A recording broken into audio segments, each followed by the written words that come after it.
So welcome. So now we will begin with the keynote addresses for this morning. As you know, the theme of the conference is a Bioenergetic view of love, healing, connection, and authenticity. Today, we are going to explore, we could say, the dark side of the issue, because the other is not always an anticipated source of pleasure and of authentic communication, but very often the other is perceived as a threat, as a potential enemy that can make us suffer. So today, on this first day of the conference, we are going to address this side of the issue. And as in other conferences, IIBA likes to invite a professional from a modality close to us, but different from us, so that that person can inspire us with a different view of the issue. On this occasion, the person from a close modality is Professor Zoja. I'm trying to pronounce his name because it is difficult for me. And he's a renowned Jungian psychoanalyst. You can read the resumes of both presenters in the web page, which is a very detailed information about them. I'm just going to very briefly introduce them.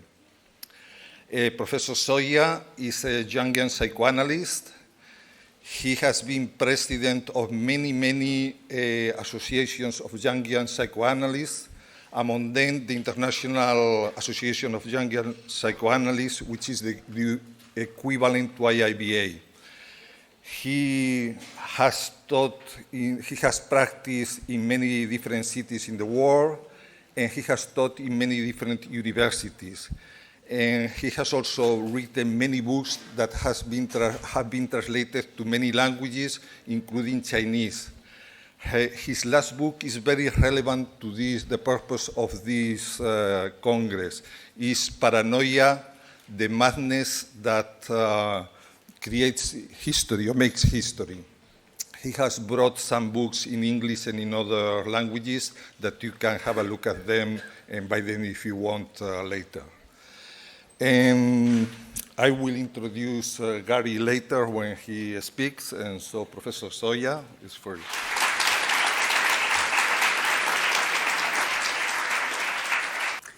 Thank you for the kind introduction, and thanks to this wonderful association, of which I am already for the second time a guest. So I'm going to speak about paranoia, not as a just clinical individual problem, but as an attitude which unfortunately can influence our collective life in certain periods more than in another, but is always present. I first started taking interest in the issue of collective paranoia living in New York at the beginning of the century, at the time of the attacks to the Twin Towers. And somehow that an organization called Al-Qaeda, which made paranoid proclamation, we shall destroy big Satan, small Satan, and so on, was known. There was internet and you could read Osama bin Laden proclamation. So somehow September 11 was tragic. But what was even more interesting was September 12, 13, and so on. So among us, me and our colleagues, myself, my family, this going back to irrational fears and also to a culture which relies more on rumors, voices. And voice is so connected with delusion, no?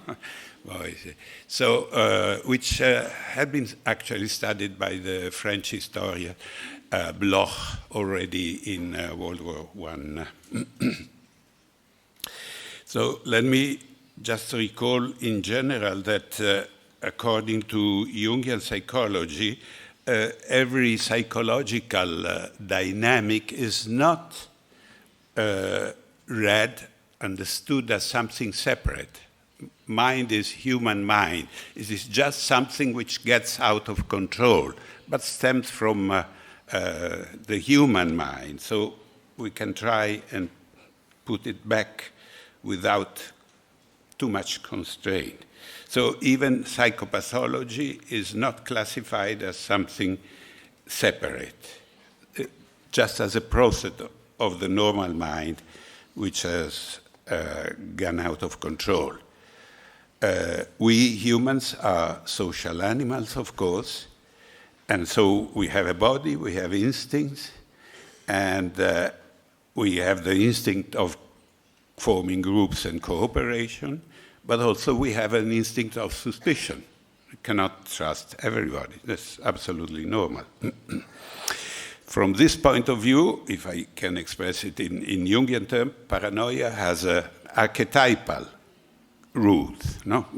Universal root. And therefore, we found it in most mythology, for instance. In Judeo-Christian myth, already Cain is sort of paranoid.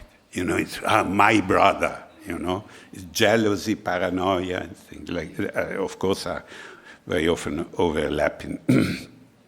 And in Greek myth, the most egregious and tragic figure is Ajax, particularly the one described in Sophocles' play, Ajax, who is convinced that the mortal enemy is not so much the Trojans that they are fighting against in the war of Troy, but his allied Agamemnon, Menelaus, and Ulysses.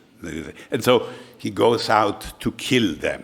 And of course, typical of the paranoid, he killed the wrong target. He killed lambs. No, the symbol of the meek.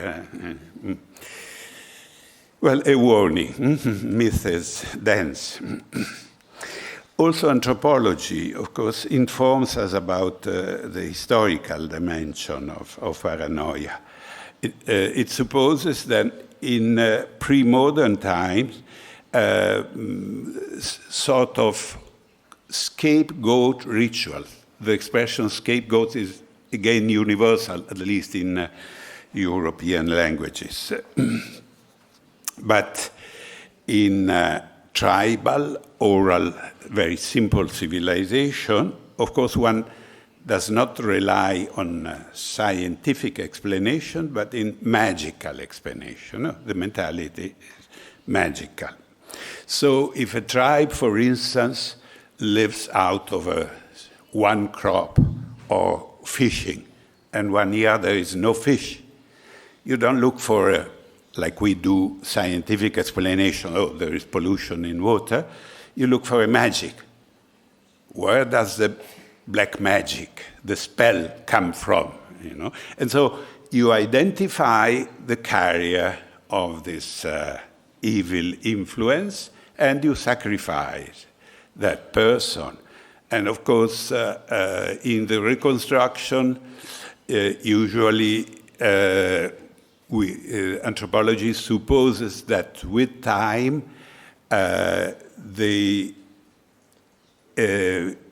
person sacrificed was substituted with an animal, and the sacrifice was probably substituted with expulsion, and the typical animal was a goat. Symbolically, it's very understandable, of course, it has many traits in common with the devil, horns, hoofs, and so on. But at that point with this ritual, two aims were achieved with a single act.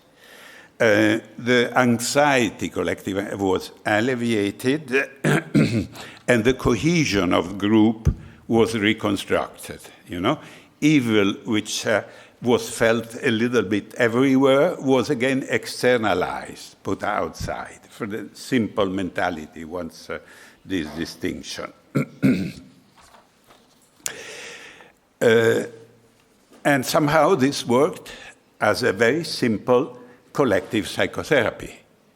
And as we know very often, even if the explanation was false, the relief psychotherapy can be true. Short term, of course, because if the water keeps being polluted, then there will be no fish. But for a time, there is a certain relief in the, achieved by expelling or sacrificing the scapegoat. And we know that this happens in history also. Hitler did not even try to prove that his idea of a Jewish conspiracy to dominate the world was true. He simply went on with his politics. But for a while, this worked to the damage of the whole world, not just of the Jews. So it is interesting to look at paranoia as a collective and projective relationship with evil. And evil concerns everyone.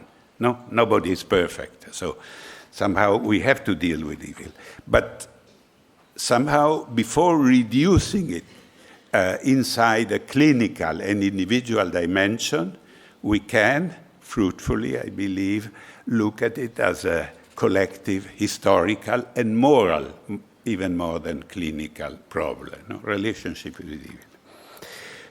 Two questions now. When does, again, functional, normal mistrust degenerate into pathological paranoia?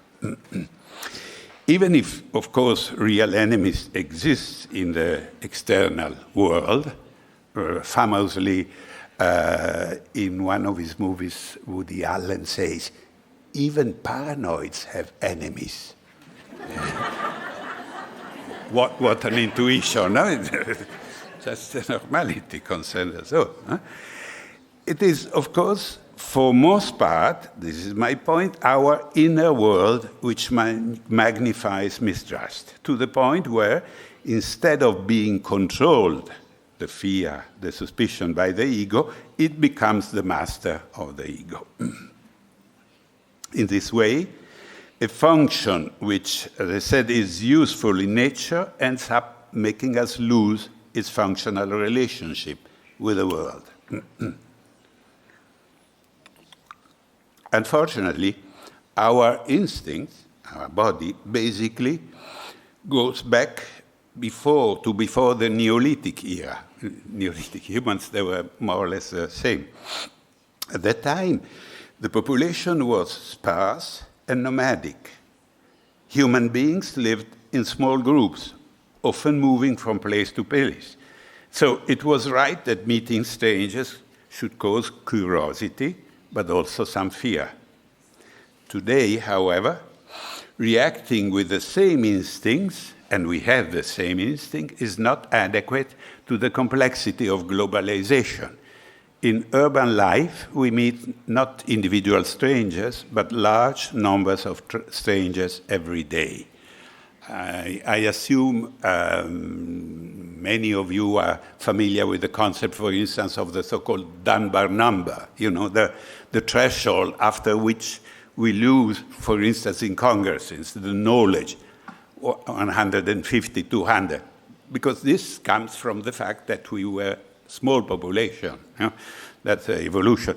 But we don't meet 200 people nowadays in our own life. No, that's reconstructions of historians says up to 1 century ago, the majority of population met 200, maybe 300 people in their own life. There were in the countryside, simple life, and that's inadequate. Our memory is, and so we repress what? A territorial, another instinct which has been not studied enough because we are animals.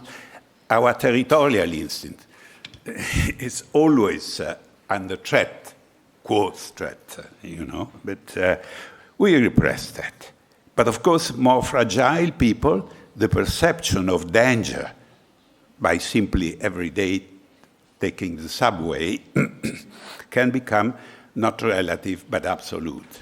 There are, of course, the statistics, psychiatric illnesses like this become immediately much more widespread if people move from outside the city to big cities.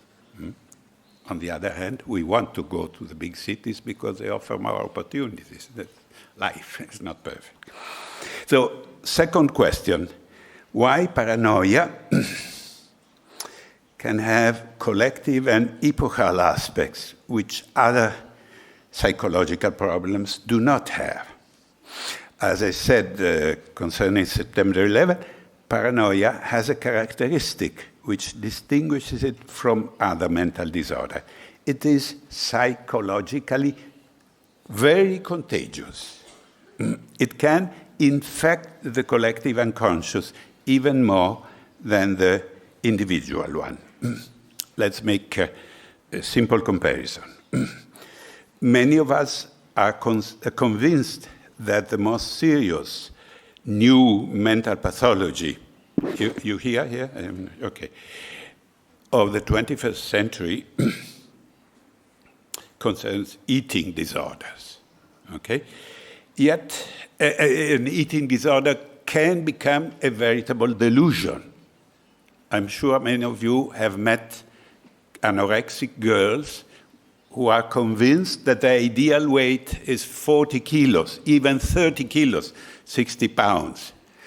But such an anorexic girl can maybe convince a couple of friends, make a diet with me, but they cannot start a mass movement saying, with a political program, saying that the ideal of every human should be to weigh 30 kilos. That's unthinkable. The situation is quite different if the delusion of a person is a paranoid delusion, because it is much more contagious. A person can cultivate the delusion that a certain group is conspiring to seize power in the world, and therefore wants to renew society by eliminating that group. Such a person may found a political movement with this aim. His message can be disseminated, and it can be, of course, strengthened by wars, inflation, periods of big insecurity. And you all know that this person has existed, and his name was Adolf Hitler. So, can help you, paranoia, and not disadvantage. According to psychiatry, paranoia has a para-religious core. And this is, of course, interesting to a Jungian, because you know that Jung did not just devalue religion, you know, tried to understand why we always look for something religious. The subject, usually at the start, at the onset of paranoia, experiences a new truth which is suddenly revealed to him. There are studies about the relationship between revelation and the onset of paranoia. This revelation will no longer be called into question. It has a religious quality. It suddenly gives life a meaning. Therefore, it will remain non-negotiable in the mind of the paranoid person. And psychiatric textbooks often call it the stone foundation or the granite foundation of the delusional paranoid idea. The other phases, subsequent phases, are just consequences of that premise. Arguments set dogmas, numbers, figures, and so on, which are, on the contrary, negotiable, provided you do not put into question the stone foundation. And directly, the second phase, too, is dangerous, for it gives the illusion that it is possible to reason with the paranoid, because about this secondary traits you can discuss. And because of this, paranoia was one of the first classified mental illnesses at the end of the 19th century by French psychiatry, which called it la folie lucide, the lucid folly, because there is reasoning, not just in Shakespeare, no, there is some method in folly, folie lucide. But what is interesting, and I was already hinting to, one textbook speaks also, unfortunately only that text, of the category of successful paranoiacs. A typical example might be the rise and fall of Senator McCarthy's in American politics. And what is interesting is that in the 50s and 60s, in the US, you have some studies on this, one of which, for instance, has a very interesting title, The Paranoid Style in American Politics. On the edge between a bridge between politics and psychopathology.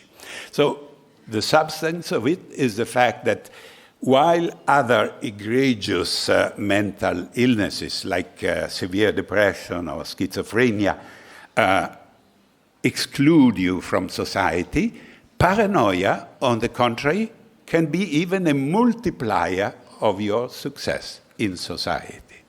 Can make you powerful as a head of a movement. Unfortunately, a quite actual problem still. In chapter 11 of Mein Kampf, the only book of Hitler, Hitler described step by step in febrile tones what for him was an absolutely new and unexpected really vision. A poor religious Jew coming from Galicia. That was in Vienna before World War I, so in the Habsburg Empire, and Galicia was a poor part. Until then, he says, he had not been a convinced anti-Semite. Anti-Semitism had not persuaded him because he knew a lot of integrated Jews. His family doctor, Dr. Bloch, was a Jew, and he trusts, even as a dictator, he still wrote letter of thanks to Dr. Bloch. But this man, he sees, is other. He describes his feeling, and he says, this cannot be what we would say in psychological terms, integrated, no? Cannot become a citizen of my country. There is too much otherness. So this vision is gradually transformed into a revelation. And he says, from that moment on, the granite foundation, granitische Fundament, he says, literally, like in psychiatric textbook, of his political doctrine is born out of a delusion, out of a self-narration. So the wave that will culminate in catastrophe is not born in an actual political conflict. Historian Norman Cohn even has defined anti-Semitism in this way. The deadliest kind of anti-Semitism has little to do with real conflicts of interest between living people or even with racial prejudice as such. At its heart lies the belief that Jews, all Jews and everywhere, form a conspirational body set on ruining and then dominating mankind. But, of course, the Slavs, too, for Hitler, are constitutionally inferior, unsuited for modern society. And somebody asks him, yeah, but what about the Czechs, which were the most developed part of the Habsburg Empire, was the most modern, the wealthiest. They are so trustworthy workers. here comes Hitler's answer, and this is interesting. The Czechs, he says, are in fact the most dangerous of all Slavs. The proof lies in the fact that they behave seriously. Yes, because they hide their aims behind loyalty. So I think you call it mission impossible nowadays, to persuade. Because, other question which is asked to him, has it not been proved by now that the protocols of Zion, on which so much anti-Semitism is based, are a fake? No, is Hitler's answer. It is the liberal press that says that. And that is the most certain proof that they are genuine. It seems, if it weren't tragic, we would have to laugh all the time. So not only the Jews, but the Slavs and the German liberals become containers of all Hitler's projections of evil, not because of real facts, but because of his granite foundation. This granite premise exhausts the entire horizon of meaning from the outset, like a radical delusion, and includes all arguments from the beginning. Even counter-arguments become confirmation in a vicious circle. You cannot argue with a real paranoid. So, as you know, in psychoanalysis, but particularly in Jungian psychology, we turn to myths and to fairy tales. So let's think about the fable of the wolf and the lamb, which is so useful for this person. The wolf knows that he will devour the lamb. Both drink at the same stream, but the wolf is higher up. Why do you dirty my water? He asks. Note that in paranoid delusion there is often an idea of contamination, for instance. No? It's typical of radical racism to be obsessed with the fantasy that racial interbreeding would provide genetic monstrosity, which has been proved totally false, but still survives. The lamb replies, Mr. Wolf, that's not possible. I am drinking lower down and water flows downwards. The wolf switches argument. I have heard that you spoke ill of me a year ago. It cannot have been me a year ago. I had not even been born, says the lamb. And the wolf, enough arguing. If it wasn't you, it must have been your brother. And he devours him, because in reality, that's it. I mean, every argument. So he repeats another typical monstrosity, to put everything in a collective scapegoating. You, your brother, let's be quick. Of course, one question remains open. In formulating the rationalization whereby he will attack the victim, come what it may, does the paranoid wolf know that he is lying, or does he lie to himself as well and convince it? This is very difficult to solve. Like in many mental deformation, you have an overlapping and a gray zone, and they probably coexist. This has been called again already by German psychiatry in the 19th century, pseudologia fantastica, a delusion by which you start convincing gradually yourself. So Hitler is, of course, an easy example, but any tyrant and even any politician can become a successful paranoid person. Even Napoleon stated, the prince must be suspicious of everything. Honoré de Balzac, Maxime et Pensée de Napoléon. Many historians have stressed, for instance, the parallels between Hitler and Stalin and the fact that they copied each other, learning the paranoia. Other historians have noted how Stalin's applies the exterminationist principles of racism to the class struggle. So hence the similarity. Incidentally, both race and class are flexible concepts. So they are very useful catch-all ideas if you want to just to hit. In particular conditions, unfortunately, even in mature democracies, the collective paranoid element can silence reason. The American historian John Dower has analyzed how, in some respects, the war in the Pacific, 41-45, was a continuation, being in the extreme West, of the war between races practiced during the 19th century in the American West.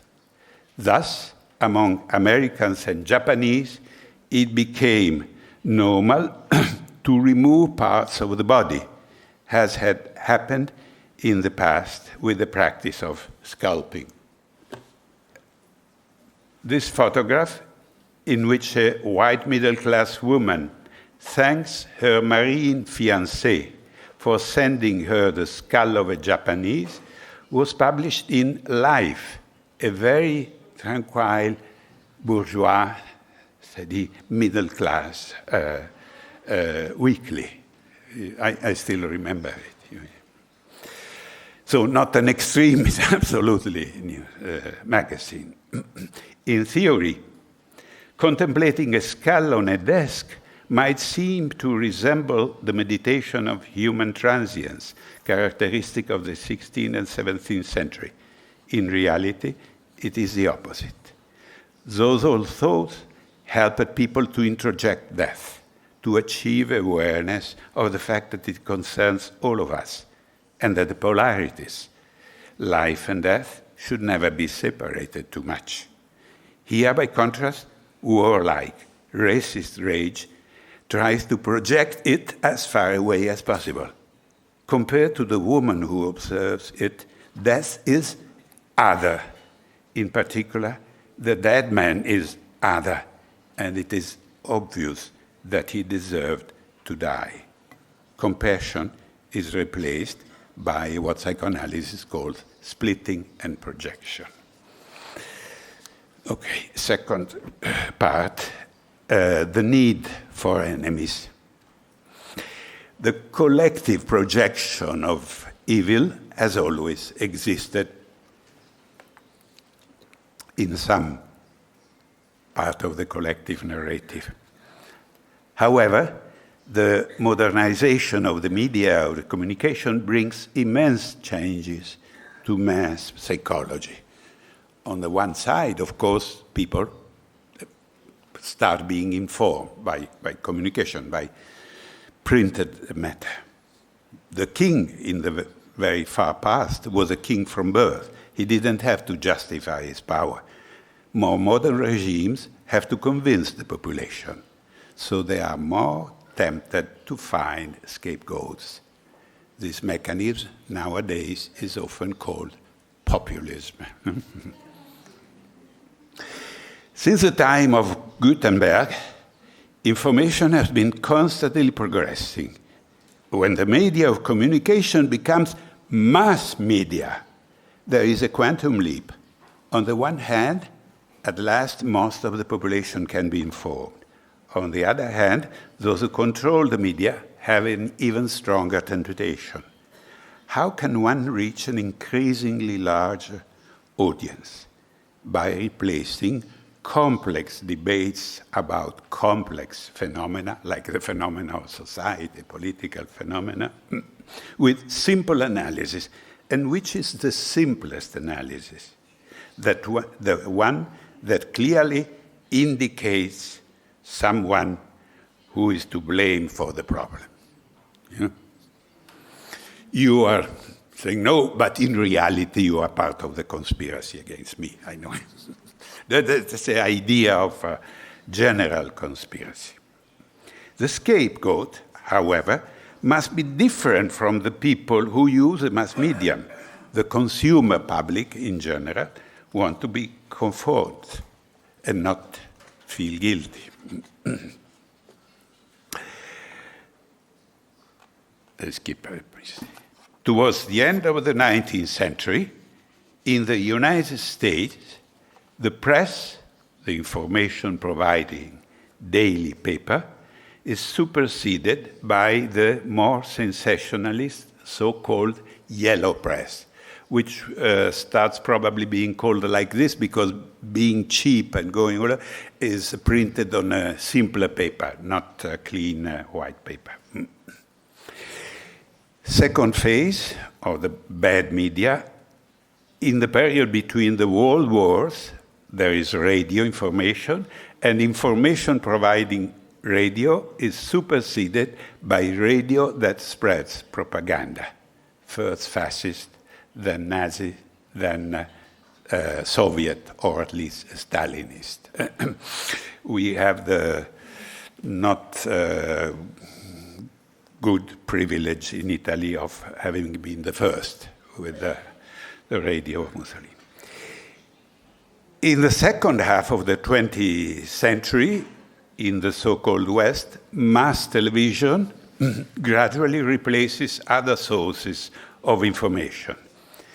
In the democracies, the absolute falsification of the repressive regimes is replaced by a relative disinformation.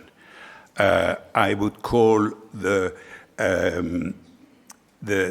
bad media of the dictatorship a hard paranoia, which is spread, and the relative bad qualities of the media tycoons, soft paranoia. In a mediocre television like that of Italy nowadays, this can be seen and has been studied in the excessive presence of crime reports. Italian television, unfortunately since Berlusconi, reports a lot of crime. So the so-called perception is that it is a country with a higher criminality rate than France, which is statistically not true. I mean, of course, in certain places, but on the average, it's not like this.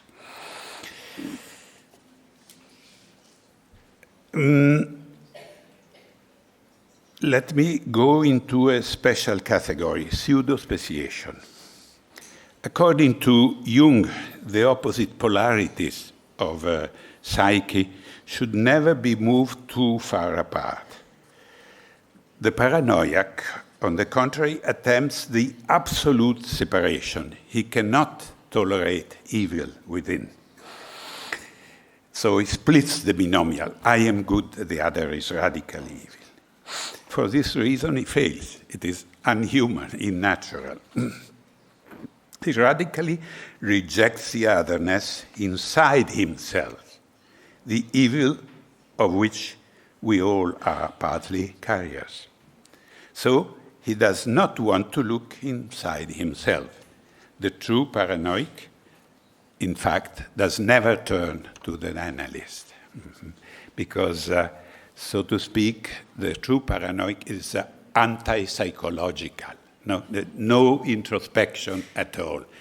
Extrospection, I mean, he already knows what's wrong, and this is outside. Nothing significant is interior. And what is the threshold beyond which the next man, the neighbor in Judeo-Christian ethic, becomes something to other? The anthropologist and psychoanalyst Erikson has called it pseudo speciation. Animals have instincts which enable them to recognize who belongs to another species. One does not socialize with an animal of a different species, says the instinct. Therefore, it can be even killed and eaten. With those of the same species, one forms groups, and indeed one can mate and have offsprings within the same species. Actually, the scientific definition is species is where offsprings are born by mating. A dog might bark at another dog from afar, but then he sniffs him, recognizes him as similar, and lowers his hackles. Man, too, possesses instincts of this kind, but they have been overlaid by the infinite complexity of culture, which makes this simple certainty infinitely fluid. Our senses are, so to say, deceived by colors, clothes, and especially languages, which others speak and we don't understand. On meeting a new person, for instance, we humans do not sniff them. We try to speak them. And if their language is too far away, there is mistrust, unfortunately. Racism is born out of this. What is the point for Erikson, and I think it's still absolutely actual, is that our instincts take the first steps towards what he calls pseudo speciation, not recognizing the species that another human belongs to the same species. He considers them too other and begins to lose the inhibition against doing them harm, as if they didn't belong to the human species, but to another one, as if they were one of those animals that we traditionally kill without feeling guilty, because they are objects, food. In this way, the human species has also become the only one which, for reasons that they are not natural but cultural, regularly kills members of its own species. In the instability of our cultural defenses, collective paranoia takes hold of us more easily than we think. It becomes the rule in racism, but also in nationalism, in genocide, but also in ordinary war, in the pogrom and in the lynching. The historians of genocide have noted a degeneration which is manifested especially in images. The enemy starts to be caricatured as an animal. A tendency so universal as to be practiced even by anti-fascists. This is Simplicissimo, a German neutral, satirical magazine. After these were Senegalese, that is French colonial troops occupying Germany after World War I. When this happens, a slide towards genocidal conditions is taking place. Killing animals is considered much less serious than killing human beings. So the feelings of guilt, cultural associated with murder, begin to be erased in the collective imagination. With the intensification of racist propaganda, Nazism had circulated films in which the Jews were presented as rats. With the escalation of the war in the Pacific, Allied propaganda circulated illustrations in which the Japanese became monkeys. I have no image, but you can find them still in the internet. The military authorities often describe the enemy as a subhuman beast, a cross between the human being and the ape. So the war became exterminationalist, the war of the Pacific. The genocide scholars Shiro and Macaulay drew attention to an interesting aspect of the service carried out during World War II among American soldiers. Of those who fought literally in the Pacific against the Japanese, 42%, which is an extremely high percentage, were of the opinion that the entire population of Japan needed to be eliminated as the aim of the war, not to defeat the military, but to exterminate. Among those who were still being trained in the US, though, the percentage was as high as 67%, more than two-thirds, so much, much higher, which, among these uncomfortable truths, is a more comfortable revelation.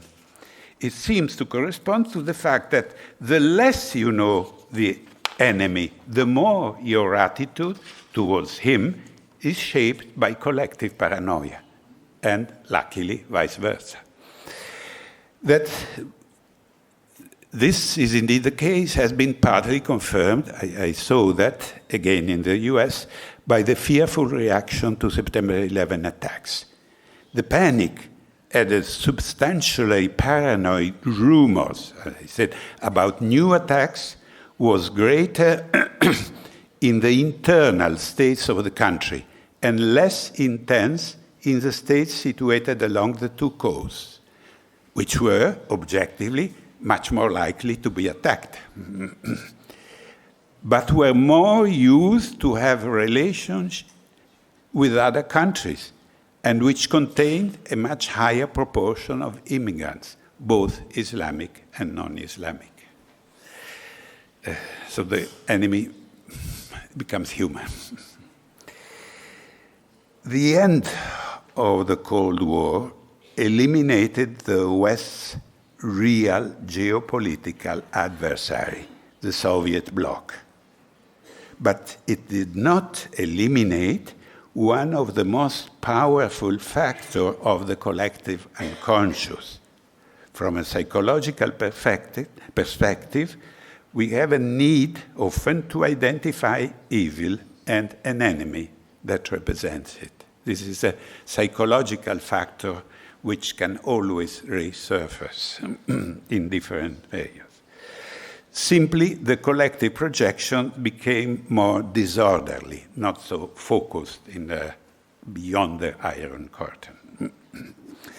Projections do not, of course, as I said, quoting Woody Allen even, do not originate in the void. There are almost always some real reasons why evil is projected onto certain people or certain groups and not onto others. But the dimension of the evil that is attributed to them derives chiefly from our imagination.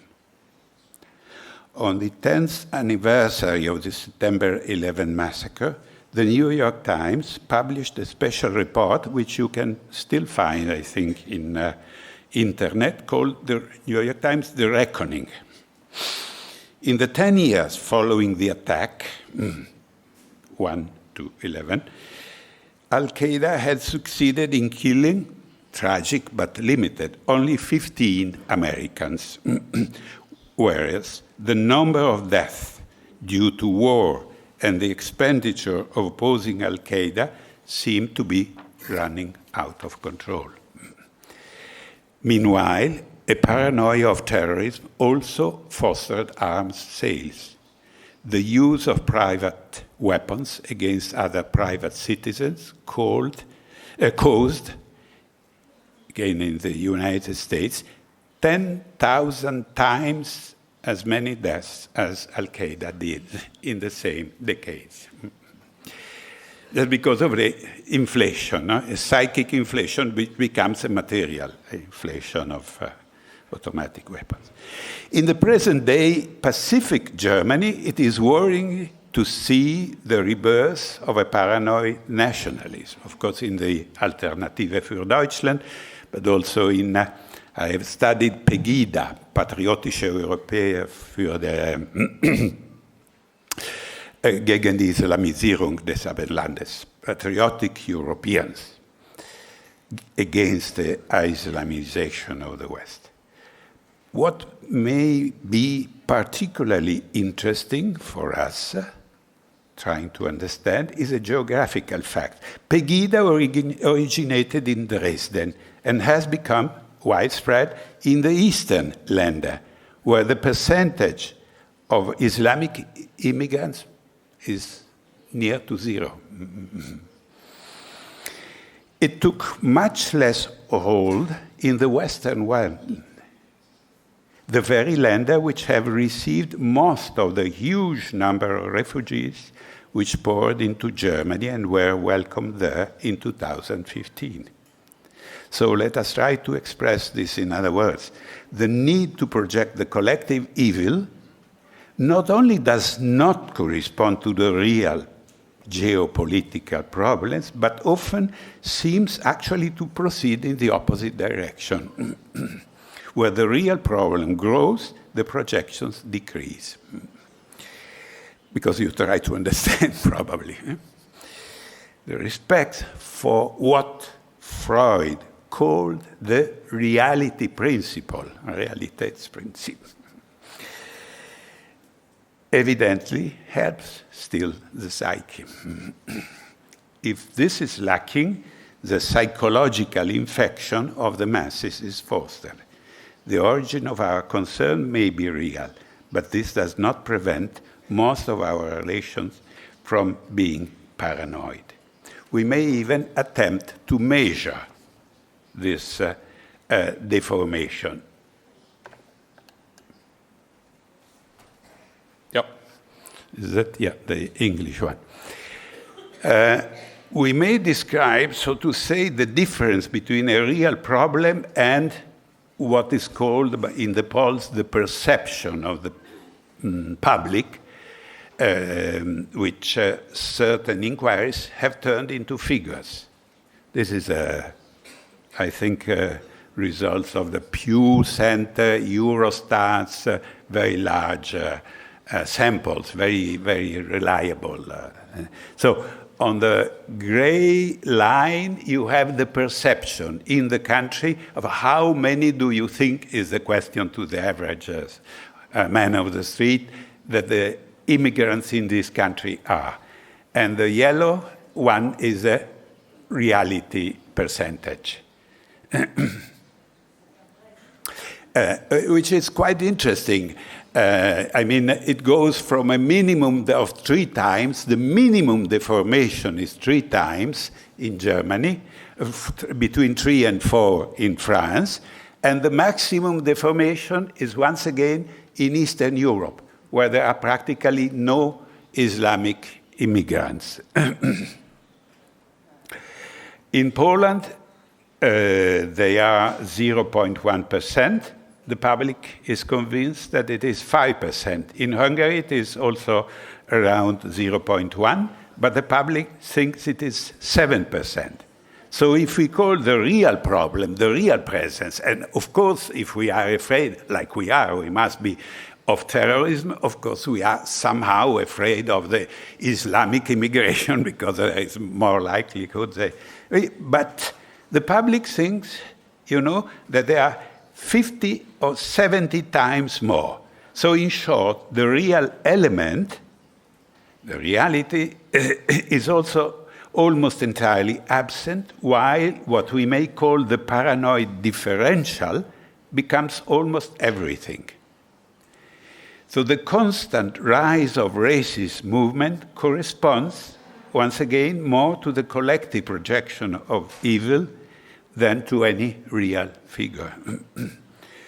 We will, therefore, be less surprised if images like this are again coming from extreme right-wing publications of Eastern Europe, where there are hardly any immigrants, and not, for instance, from Köln in Germany, where, yes, women have been actually attacked, sexually abused in group by immigrants at the end of the same 2015, because that's reality.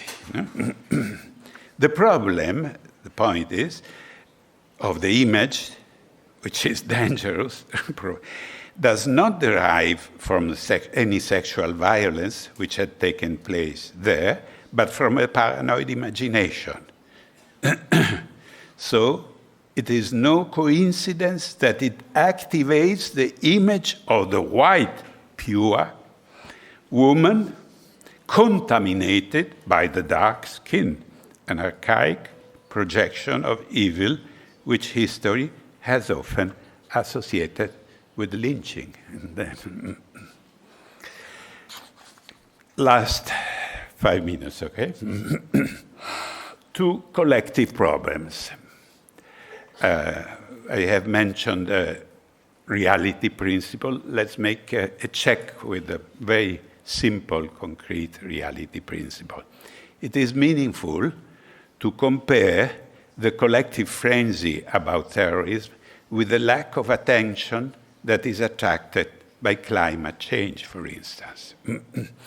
The reports of the International Energy Agency and the World Health Organization say that death due to general air pollution in the world has reached some 6.5 million deaths a year, which is not a minor casualty. Far more than the number due to HIV, tuberculosis, and road accidents combined. According to the European Environmental Agency, EEA, in Europe, the yearly death in Europe, the clean continent, due to particulate alone, there are other pollutants, but the worst is particulate, are at present some 420,000 deaths, much more than a war. Down from 450 a couple of years ago, but still enormous. However, terrorism remains the evil. That is the adversary that we need. Why? Because of our necessity to use the finger, pinpoint an evil outside. I have heard in Italy, where the deaths due to only particulates are some 84,000 a year, some people say, since I have heard of terrorism, I don't go out anymore. And my instinct would be to reply, you are right, because outside there is a big killer, but it's called particulate. You know, the European terrorist database still says that the deaths due to terrorism in Italy are 0. There has been one dead person in Turin because the crowd was afraid of a terrorist and there was a stampede. But, okay, that's indirectly. So, pointing the finger is psychologically useful. That's unfortunately the very archaic route. In the short term, having an enemy is cathartic for minds that cannot cope with the long term. In the long term, unfortunately, it has led to world wars and genocide. By contrast, in order to deal with environmental problems, we don't need to identify an enemy to split and project evil. Our finger should go this way and ask ourselves, am I not using the car too much or overheating and things like this? Of course, the finger which goes in this direction is less comfortable. Our commitment, last line. If the most devastating paranoia in history was directed at the most integrated minority ever in Europe, the Jews, we should already be asking ourselves today what might happen tomorrow when, soon, China will become the most powerful country in the world. A country whose population is almost double those of the United States and Europe put together, and which is physically, linguistically, and culturally so different from them. So understanding China, knowing China, is a psychological and moral task nowadays to avoid stupid racism in the near future. Anyhow, let me not end with this problematic note, but with a more positive one. When he was a guerrilla fighter, Jose or Pepe Mujica was wounded, arrested, and held in prison during the dictatorship in Uruguay.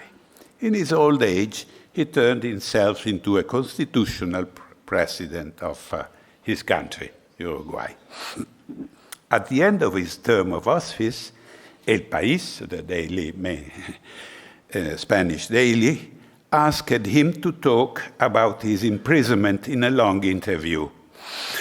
I was prisoner for 25 or 30 years, he said. Noticing that the interviewer, who knew that he had been in prison some 10 years, was a bit perplexed, he added, well, you know, about half the time I was imprisoned by the military dictatorship. The other half, more or less, I was a prisoner of my own rigid thought. That is, of my revolutionary ideology. You know, it would have been much easier to put all the blame on the bad people, but it's thank you very, very much.